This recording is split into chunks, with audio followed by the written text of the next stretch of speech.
the Dencat tells us that in Sasanian times, the Avesta was essentially written down and compiled together.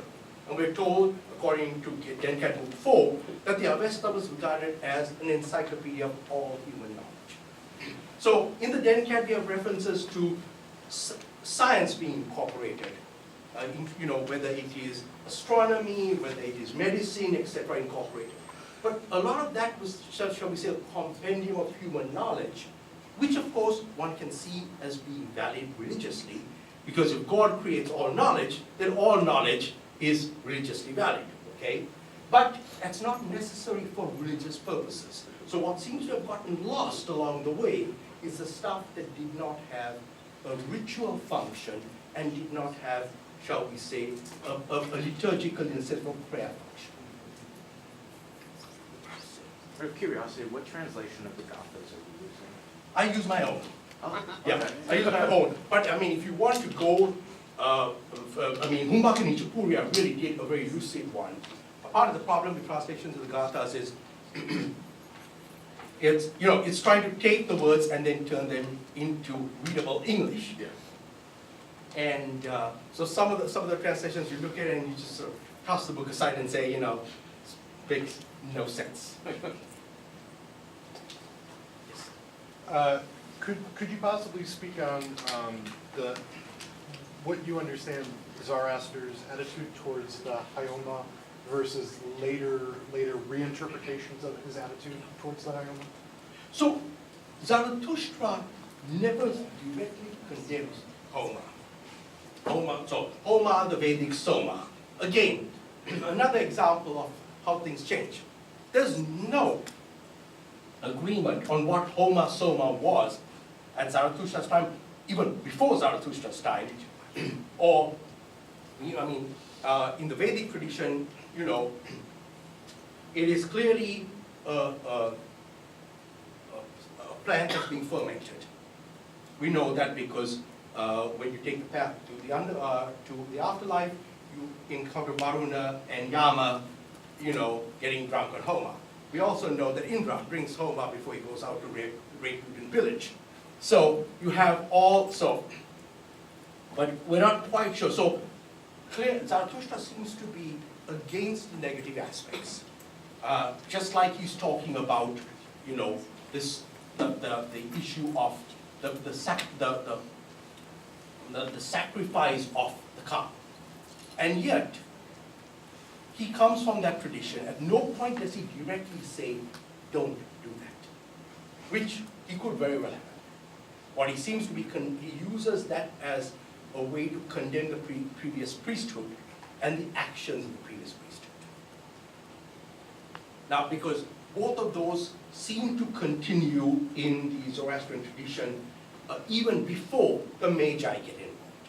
So it's hard to say, the Magi introduced that, because that seems to have been part of the Zoroastrian tradition, continuing, if not from Zarathustra's time, right afterwards. Yes, Roshan. I thought I heard you say that Zarathustra started preaching, and at the environment there were Mazda worshippers? No. What I said was that, I didn't say... So when Zarathustra started preaching, what was the religion of the country? Okay, so the religion, his followers are the Mazda worshippers. So his followers, he, presumably the first Mazda, I wouldn't say he's the first Mazda worshipper, because there would have been others who probably worshipped Mazda, but he was the first to choose Mazda as the sole or high god, okay, and as the creator. And then his followers are the Mazda worshippers, he and his followers. Before that, we know it. We know that there were those who worshipped the Ahuras. So that would have included Mazda, included Mitra. There were those who worshipped and we know this in comparison to the Vedic tradition also. Ahuras, Asuras. Mitra was one of the Asuras. There were the Daivas, the shining ones, Indra and those other divinities. Then there were these more nebulous Bhagas. And so we know that all these sort of divinities, including Mazda, was in part of the general religious worship. what Zarathustra seems to be doing is, he's picking out one, Mazda, and saying, this is the true divinity, not, not all these others. And then that's why you have the scene, remember, in the Gathas, where we are told that even the Daivas choose, and that the Daivas are deceived, and so they become evil. So that way, he can condemn the Daivas and say, look, you shouldn't be worshipping them. They're not part of the divine tapestry. They're part of the demonic tapestry. I tried so hard to understand how the Magi fit in, and thank you very much for addressing that briefly. And I am sorry that I do not know how to ask, but I would love for you to say a little bit more about where the Magi came from and how they got entangled in the Zoroastrian tradition. Well, okay. Well, we do know where the Magi, the one source we have, despite all the embellishments, Herodotus has a lot of embellishments, tells us a lot of things. Yeah. But Herodotus is very clear that the Magi are one of the subgroups of the Medes. He is very clear about that, okay? Going back to what time frame? By his time, and the accounts reaching him, the Magi are the priestly group of the Medes. And he's seeing this within the context of the Median kingdom.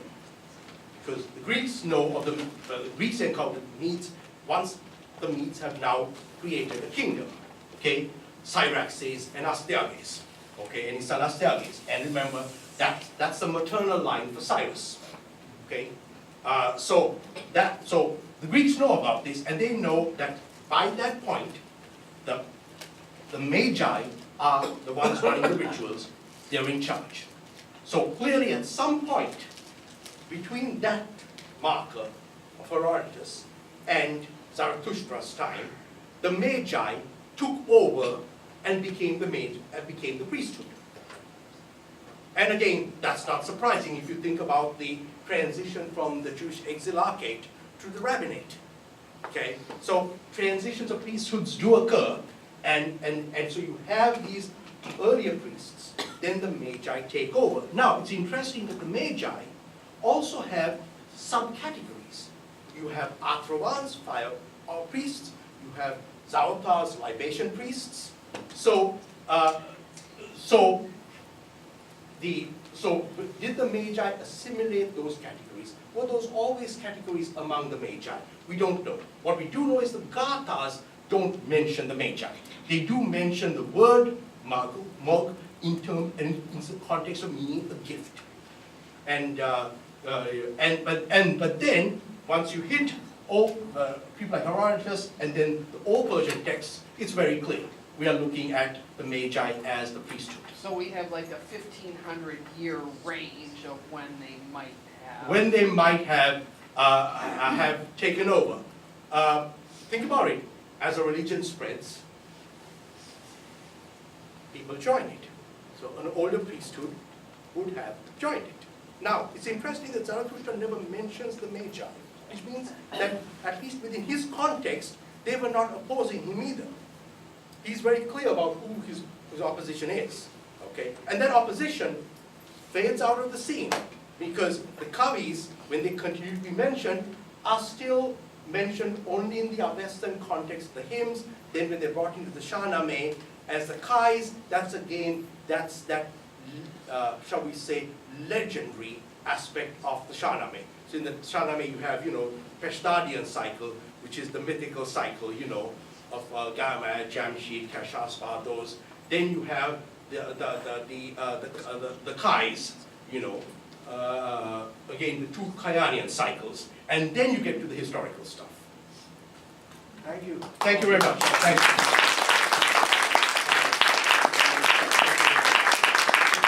Thank you, Professor Choksy. That was a very interesting, very enlightening, and quite an eye-opener for all of us, including me. Anyway, our presentations all are being filmed today, and for that I'd like to thank Neville Bugley. Okay.